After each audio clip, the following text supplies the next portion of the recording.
विभागामध्ये आज आपण वेट अँड ड्राय ग्राइंडिंग हा टॉपिक पाहणार.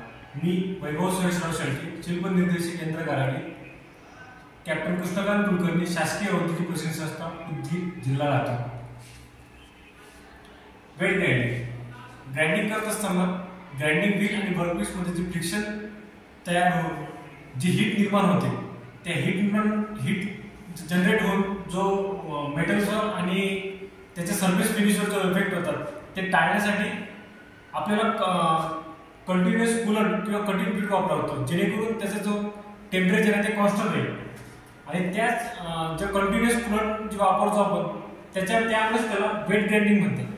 हे जी ग्राइंडिंग प्रोसेस आहे हे प्रिसिजन ग्राइंडिंग, जसे की सिलेंड्रिकल ग्राइंडर, सरफेस ग्राइंडर आणि सेंटरलेस ग्राइंडर ह्या तिन्ही मशीनवर वापरतो.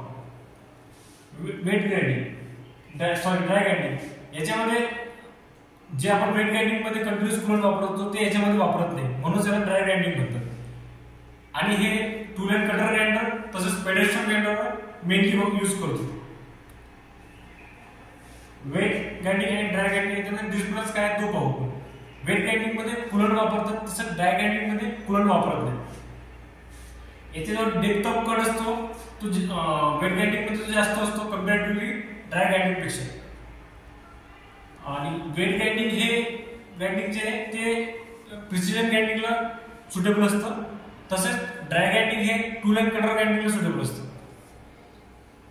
वेट ग्राइंडिंग मध्ये सरफेस फिनिश आहे ते ॲज कंपॅरेटिव्ह ड्राय ग्राइंडिंग पेक्षा बेटर येते.